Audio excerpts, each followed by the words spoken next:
while I have my doubts about the fit with Jonathan Kuminga coming to the Chicago Bulls team and potentially, taking the ball out of Modest Bucilla's hands and a lot of people's hands for that matter, he's a ball-dominant player, even at 22 years old. And the thing that I really don't want to see the Bulls do is do what they did to Kobe, right? As far as changing a player's role, not really ever really letting them grow in one singular role, constantly changing it and bringing somebody on like a Jonathan Kuminga would definitely take more scoring opportunities away from Modest Buzelis, who I do think in his second year is shaped up to be ready to take on some of that and to see what he can do. I'm not like some Bulls fans that say that Modest is a superstar already, right? He has a lot that he needs to show and still growing to get that, but he can't really show it or grow in those areas if you're taking opportunities away from him, right? But outside of that, the interesting part of this is that it seems like the Brooklyn Nets don't want their money tied up in an offer sheet.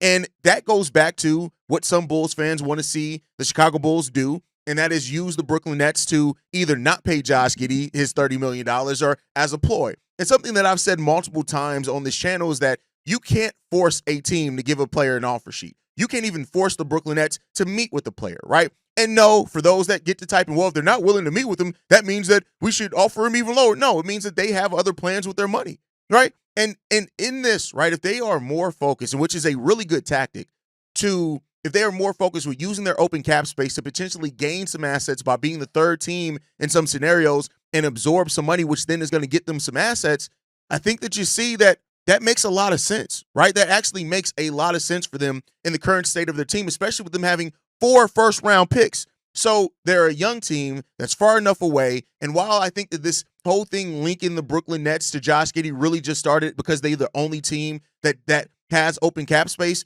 there's not really a lot to say that they will when they have the ability to target point guards in the draft, which actually brings us to the next way that they are linked. The Brooklyn Nets are said to be very high on Egor Demin, which the Bulls reportedly, as of Joe Cowley just of the other day, that Egor Demin is the number 1 player on the Chicago Bulls radar, which ties the Brooklyn Nets again in another way together. Joe Cowley's direct quote was this: I'm going to go over a list of names that I'm hearing who are on the Bulls radar, and it starts with the number 1 guy on the radar. And I know people are going to ask, why the hell are they looking at another guard? Egor Demin is not your typical guard. Now, what does that mean, right? And the Brooklyn Nets pick at number 9, I believe, which is well before the Bulls pick, 4 picks before the Bulls pick. Actually, they're at number 8, so I was even wrong on that. They're even higher than that. And if they do take Egor Demin, and that's the Bulls' number 1 prospect, then that takes that off the board.